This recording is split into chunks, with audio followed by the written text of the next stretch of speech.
What's up, guys? This is Coach Grant with First Down Training, and today we're going to be talking about the average 40 time for football players based on position. Then, if you're not at these averages, don't worry, you guys. At the very end of this video, we're going to be giving you 3 tips that will increase your speed. So, fellas, within this video, we're going to be discussing the average 40 times for varsity level players. So, the reason why we do varsity level players is because if you're a freshman, you're on JV ball, you're an 8th grader, 7th grader, however old you are, this is kind of what to shoot for if you're not at that level yet. And then if you are a varsity player, this is kind of right around where you should ultimately be, okay? So now for quarterbacks, I would say, so we're gonna start with QBs and then wide receivers and DBs. So for quarterbacks, I would say, and again, speed's not the most important element, but if you're a dual threat guy, I would say probably a 4.8 40 is probably average. I would say it's probably right around where you should be. If you consider yourself like a true dual threat read option type guy, maybe a 4.7 is where you should be at, but I would say generally a 4.8 40-yard dash. Now, for receivers and DBs, obviously speed is a little bit more important. Just like running backs, maybe tight ends, speed is obviously a little bit more important these days, especially with how offenses are evolving.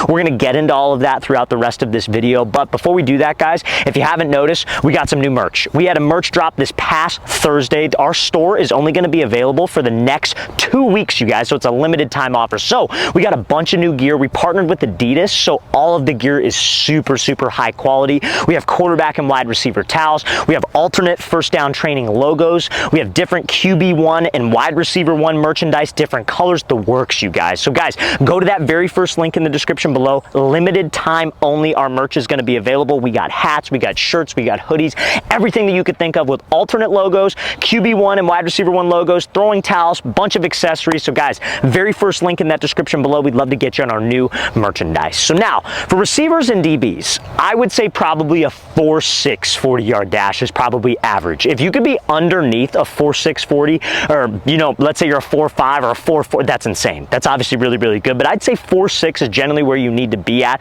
to be able to compete at a high level of varsity football. So now, we're gonna get into some other position groups, and then we'll be getting into 3 things that can help you get faster. So for running backs, you guys, I would say probably like a 4.7 40-yard dash is probably average for the varsity level. Obviously, if you're like more of a power running back, that number can vary. Obviously, if you're a lighter, more speed running back, I would say your 40 time should be kind of around where the receivers and the DBs are at like a 4.6. So I would say a 4.7 is generally average and not a horrible spot to be at. For linebackers, probably a 4.9. Linebackers, speed isn't the most important thing. I would say like straightaway speed, more so like lateral change of direction and different things like that is probably best for you. So agility, lateral quickness, your pro shuttle is probably a little bit more important than your 40-yard dash. For tight ends, in my opinion, you guys, are probably the best athletes on the field when you break it down like pound for pound. When we're talking about height, weight, and speed, best athletes on the field. And I would say like a 4.8 is probably where you should be. I mean, just like, guys, let's face it, like, let's look at the NFL, let's look at college. Like, the dudes that they're recruiting to play tight end are some big fellas, like 6'3", 6'4", 225 plus, and they all are freaking athletic, man. So I would say a 4.8 is probably what you should be shooting for, especially if you're on the thinner side of things, man, and you maybe don't see yourself as that like college level tight end size. You got to get faster because you're probably going to be a receiver at the next level, okay? So now let's talk about the linemen, right? O-line doesn't matter. I don't even want you guys to think about it. Your 5-yard to 10-yard split in the 40-yard dash is a lot more important than your 40-yard dash time as a whole. I don't necessarily want to give you a number for that because I'm not an expert in that field on what a good 10-yard split would be, but don't really necessarily worry about it if you're on the O-line side of things. Defensive line, especially you edge rushers like defensive ends, I would probably say like a 5.2 or below is a good spot for you to be at. Just because when you look at the top type of defensive ends that are being recruited nowadays, highly recruited guys at the college level, guys coming out of the NFL draft, they're insane, bro. Like, I've seen guys run like 4.5s who are like 6'5", like 280. Like, it's insane. Like, it's literally crazy. So like, I say a 5.2. I know most of you are not there, but if you're an edge rusher, it's kind of where you should be. Then if you're like an interior D lineman, like a D tackle, I wouldn't worry too much about your 40 time. I don't think that's the most important thing, okay?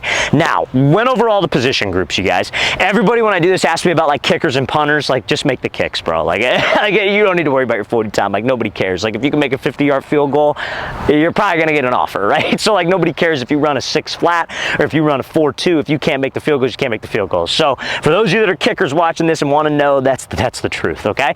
Now, let's get into 3 things that are going to help you get faster as a player, all right? So now, number 1 is going to be resistance training. This is something that I saw a huge benefit of as a player. I would say 2 to 3 times a week I was training resistance. I was focused on my running form, and we'll get into running form in a second, but I was running up stadium stairs. There's a high school maybe like literally like 5 minutes from where we're filming this that I used to go run at, and I would do probably like 20 sprints up bleachers. I would do that like Tuesday, Thursday, and then on like Sundays I would run with the sled and then also do like speed mechanical work. So any type of resistance training is great. Running up a hill, like a really steep hill, can be great for you as well. So that's a good segue into running form. Okay, so running form is something that a lot of you guys don't have. A lot of you guys don't even understand what running form actually should be.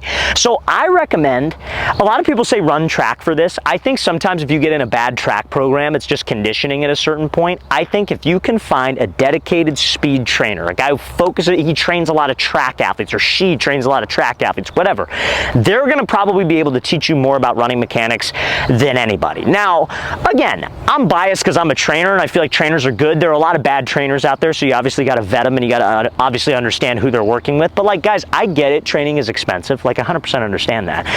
What I will say is, like, a group session with a speed trainer is probably going to be like at the most, let's just call it $100. Okay, that's steep too for a group session, so it's probably less than that. But let's call it $100, right? You pay $100. Have your mom or your dad come to the freaking workout and just film everything that you do and sit there and learn. Every other person at that session, you should be just tapped into what the speed coach is saying. Okay, I got that info. I got that info. I got that info. So you spend $100, but you got freaking 4 months of information that you could go rep out on your own time. That's how training works, you guys. Like, if you're not made of money and you can't go to a trainer every single day, I wasn't as a player. I go to a quarterback coach once a week because that's all we could afford at the time, right? So I would go, but I would learn freaking everything, and then Monday through Saturday, I would be applying that, and then Sunday I'd go see him again. And my goal is to be a better player than I was the last time I saw him. That's how you guys got to treat it with running mechanics, because it takes effort to work on your stride, your hip mobility, your foot strike. All those things will make you faster, okay? Now, last but not least, doing explosive stuff in the gym. Now, I say this lightly. I get a little bit pissed off sometimes because on like TikTok especially, there's this one coach who likes to talk a lot about how, and he's selling you a program, but he's selling you like, oh, you need to train like an athlete, not like a bodybuilder. Now, some of you watching this, you guys are skin and bones. You guys are like 95 pounds. Like, you guys need to train like a bodybuilder, okay? Now, am I saying that that's the only thing you should do? No, because to help with your speed, to help with explosiveness, to help with quickness as an athlete, you need to do athlete-centric movements in the gym. So like, I would say like Olympic lifts, like a power clean, a single leg box jump, you're having to hop over hurdles on one foot, plyometrics, stuff like that. That's gonna make you faster because it increases something in your body called a fast twitch muscle fiber count. Every athlete has fast twitch fibers in their body and slow twitch fibers. Slow twitch fibers are like, if you're jogging laps at a park, that's like what builds up slow twitch fibers. Like, let's say you're doing curls, or let's say we're doing this. Let's say we're doing bench press, right? And let's say you're doing like pause reps for explosiveness, right? So like, you go down on bench, you pause, 1001, 1002, explode up, right? Let's say you're doing reps of 6 to 8 and you're trying to be as explosive as possible. That's activating your fast twitch fiber. Let's say you have light weight on there and you're doing like sets of 20. That's not really gonna help with explosiveness, in my opinion. So that's the type of stuff you need to be doing in the gym. So gym work, mechanical work, and training with resistance. You do those 3 things, I promise you, your overall speed is going to improve and your 40 time is ultimately gonna decrease in a good way. Go from a 4.9 to a 4.7, okay? So I hope that helps you guys, and I appreciate y'all tuning in.